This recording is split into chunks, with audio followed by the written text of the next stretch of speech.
à tous, bienvenue pour cette nouvelle vidéo corrigée brevet 2021 sur la chaîne de l'étudiant. Cet après-midi, nous nous attaquons à l'épreuve de sciences. Je suis accompagné de Damien Midaven, professeur de physique-chimie. Bonjour Damien. Bonjour. Damien, qu'avez-vous pensé de cette épreuve, de ce sujet? C'est un sujet plutôt classique qui aborde des notions de physique et de chimie classiques, donc ça devrait aller. Très bien. Et je crois que le principal sujet de cette épreuve, c'était le réchauffement climatique, j'ai Exactement, l'impression. exactement. Très bien. Nous allons pouvoir commencer avec la question 1. Il fallait s'appuyer sur l'introduction et citer deux causes essentielles responsables de la fonte des glaciers de montagne. Alors, il suffisait de lire le document en fait en introduction et on disait qu'en fait les deux principales causes étaient l'augmentation de la température et la diminution des précipitations. Très bien. La question suivante, donnez le nom et le nombre des atomes présents dans la molécule de méthane. Alors, toujours dans l'introduction, on nous indiquait que le méthane avait pour formule chimique CH4, donc il y a un atome de carbone et 4 atomes d'hydrogène. Très bien. Ensuite, la question suivante, on nous parle toujours du méthane. Il fallait choisir parmi les équations chimiques suivantes celle qui modélise la combustion complète du méthane et justifier son choix. Alors, on avait trois propositions. D'ailleurs, dans la question, en fait, on nous dit que la combustion en fait, produit du dioxyde de carbone et de l'eau. Donc, ça nous permet d'éliminer en fait, la première équation de réaction. Ensuite, si on regarde la deuxième équation, on voit en fait que l'hydrogène n'est pas conservé parce qu'on a 4 atomes d'hydrogène côté réactif et on en a 2 côté produit. Donc, c'est forcément la dernière, puisqu'on a en fait un atome de carbone de chaque côté, 4 d'hydrogène de chaque côté et 4 d'oxygène. Donc on a bien une redistribution des atomes côté réactif et côté produit. Très bien. Ensuite, on avait un petit schéma qui montrait la fonte des glaciers de montagne et l'hydroélectricité. La question était la suivante, il fallait citer la forme d'énergie emmagasinée au niveau du lac de retenue parmi plusieurs propositions. Alors la proposition qu'il fallait, en fait, c'était l'énergie potentielle de pesanteur, puisque la hauteur d'eau en fait, du lac, c'est lié en fait, à la hauteur d'eau du lac, donc on va indiquer que c'est l'énergie potentielle de pesanteur. Très bien. Ensuite, il y avait un diagramme de conversion d'énergie à compléter. Peux-tu nous en parler un peu plus? Alors au niveau de l'alternateur, en fait, l'énergie qui va arriver à l'intérieur de l'alternateur, c'est de l'énergie cinétique, puisque la turbine en fait, tourne. Et elle va en fait convertir cette énergie en énergie électrique, donc c'était la proposition numéro 2, et en énergie thermique. Donc en choix numéro 1, on mettait énergie cinétique, et en choix numéro 2, on mettait énergie électrique. Très bien. Ensuite, les élèves avaient à leur disposition un graphique qui montrait l'évolution au cours du temps de l'épaisseur en un point de la mer de glace. À l'aide de ce document, il fallait montrer que la diminution de l'épaisseur du glacier entre les années 90 et 2000 est de 4 mètres, et il fallait déterminer la diminution de l'épaisseur du glacier entre ces années-là, et justifier sa réponse. Alors, quand on regarde en fait l'année 2000, en fait, on peut lire la valeur en fait, de 340 mètres. Et si on se place ensuite d'après le graphique à 2010, on peut lire 324 mètres. Donc quand on fait la différence de 340 par 324, on obtient 16 mètres. Donc en gros, il fallait indiquer qu'on avait une diminution de 16 mètres de l'épaisseur de la glace. Et la question suivante était, comparer les deux diminutions obtenues pour une durée de 10 ans, puis commenter, quelle hypothèse peut-on formuler à propos du réchauffement climatique? Alors, de 1990 à 2000, on a vu qu'il y avait 4 mètres de différence. De 2000 à 2010, on vient de voir qu'il y a 16 mètres. Donc on peut dire que ça diminue de plus en plus vite. On pouvait éventuellement en fait, comparer les deux valeurs en mettant 16 divisé par 4, ce qui fait qu'on voit que ça fait en fait 4 fois plus vite. Et donc en fait, l'hypothèse qu'on peut formuler, c'est qu'en fait, le réchauffement climatique s'aggrave de décennie en décennie.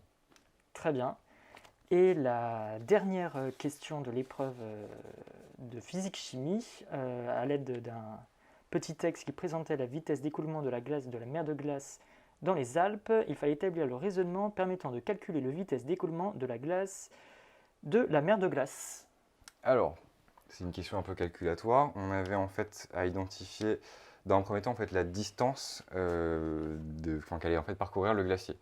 Donc on pouvait noter qu'on avait une distance, d'après le sujet, de 4370 mètres. On avait ensuite la durée en fait, sur laquelle on fait l'étude. Donc ça va en fait de 1788 à 1832. Donc la durée qu'on cherche, c'est donc 1832 moins 1788, ce qui nous fait 44 ans. On peut utiliser la relation qu'on a vue donc tout au long du cycle 4, c'est-à-dire en fait la vitesse c'est le rapport de la distance sur une durée. Et donc on prend la distance qu'on a calculée qu'on avait dans le document, donc 4370, divisé par le nombre d'années, à savoir 44, et on obtenait environ 99 mètres par an. Donc en fait la vitesse du glacier, on peut estimer en fait en gros qu'elle a une vitesse de 99 mètres par an, en supposant en fait que l'échelle avance à la même vitesse que le glacier. Très bien. Eh bien, merci beaucoup Damien pour vos éclairages. Ne quittez pas tout de suite la vidéo parce que maintenant nous allons parler de la SVT. Et pour cela, j'accueille Adeline Carlier. Bonjour Adeline. Bonjour. Qu'avez-vous pensé de ce sujet sur les SVT ? Eh bien, c'était un sujet sur la production de matière chez les plantes à feuilles rouges notamment, qui nécessitait peu de connaissances préalables, mais plutôt pas mal d'expériences à analyser, donc une compétence que les élèves ont travaillé tout au long du cycle. D'accord. Donc je vois qu'ils avaient plusieurs documents à leur disposition pour ce sujet. Je vous propose qu'on commence par la première question. En s'appuyant donc sur les chromatogrammes du document 1, il fallait montrer que les feuilles rouges disposent de pigments permettant la photosynthèse. Voilà, donc on avait deux chromatogrammes, un fait à partir de feuilles vertes, un fait à partir de feuilles rouges. Et on précisait dans l'introduction que la photosynthèse était possible grâce à certains pigments, notamment la chlorophylle. Et du coup, sur le chromatogramme de la feuille rouge, on voit de la chlorophylle A et B, donc les feuilles rouges sont capables de faire de la photosynthèse. Très bien. Et il y avait une autre question, c'était citer les pigments qui pourraient être responsables de la couleur rouge des feuilles des plantes à feuilles rouges. Voilà. Donc si on compare les deux chromatogrammes, encore une fois, on voit que la seule différence, c'était la présence des pigments anthocyanes chez les feuilles rouges. Donc ce sont ces pigments-là qui sont responsables de la couleur rouge. Très bien. Alors ensuite, la question, voilà, question 2, c'est bien ça. Donc à l'aide des documents 2 et 3, il fallait indiquer sur votre copie l'expérience parmi les trois proposées qui permet de tester l'hypothèse « La lumière est nécessaire pour que les plantes à feuilles rouges produisent de l'amidon grâce à la photosynthèse ». Et il fallait justifier son choix. Voilà. Donc là, le paramètre qu'on voulait tester, c'était l'effet de la lumière. Donc il fallait choisir une expérience dans laquelle il y avait en fait deux expériences, une expérience test et une expérience témoin. Et dont la seule différence était la présence de lumière chez dans les deux expériences. Du coup, c'était l'expérience 2 qu'il fallait choisir, puisque dans l'expérience 3, il manque l'expérience témoin, et dans la première, on a plusieurs paramètres qui changent. On a une plante verte à comparer à une plante aux feuilles rouges, et une plante à l'obscurité à comparer à une plante à la lumière. Donc c'était pas celle-ci qu'il fallait choisir, mais l'expérience 2. Très bien. Eh bien, on va pouvoir passer à la question 3. Oui. Il fallait donner les résultats attendus des tests à l'eau iodée pour les feuilles des 4 expériences du document 4, juste au-dessus. Voilà, donc pour les expériences, on a utilisé un colorant qui s'appelle l'eau iodée. Donc c'est un réactif chimique qui devient noir en présence d'amidon. Et on nous précisait que l'amidon était de la matière organique qui était produite lors de la photosynthèse grâce aux pigments chlorophylliens. Et on précisait aussi que dans les feuilles panachées, les parties blanches étaient dénuées de pigments, donc il fallait montrer qu'il n'y avait pas d'amidon dans ces parties-là. On me proposait de faire soit un schéma ou un texte, et donc je pense que le plus simple, c'était un schéma pour les élèves. Allez-y, Adeline. Du coup, il fallait donc refaire les 4 feuilles, donc des schémas légendés.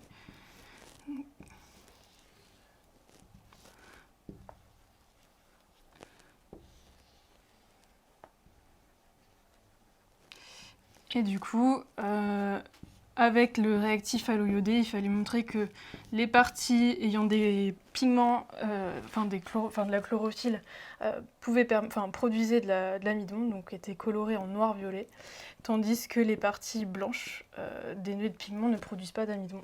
Donc là, il fallait éventuellement colorer en jaune, puisqu'on précisait dans le sujet que l'eau iodée qui n'est pas au contact de l'amidon est coloré en jaune. Donc vu que j'ai fait un codage, il ne faut pas oublier les légendes. Donc tout ce qui est en hachuré, c'est coloration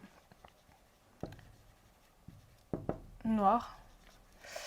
Et ce qui est en pointillé, c'est coloration jaune. Et pour être rigoureux, il faudrait mettre un titre. Donc, schéma des feuilles après coloration à l'eau iodée.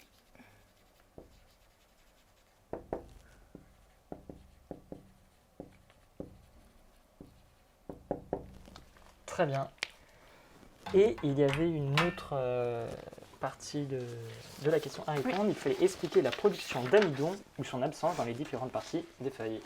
Eh bien, on sait que la production de matière organique se réalise grâce à la photosynthèse et grâce aux différents pigments. Dans le sujet, on nous disait que les parties blanches des feuilles panachées étaient dénuées de pigments, donc ceci explique qu'il n'y a pas de production d'amidon dans ces parties blanches, mais qu'il y a de la production d'amidon et donc de matière organique dans les autres parties, ce qui fait qu'il fallait les colorer en noir et pas les parties blanches. Parfait.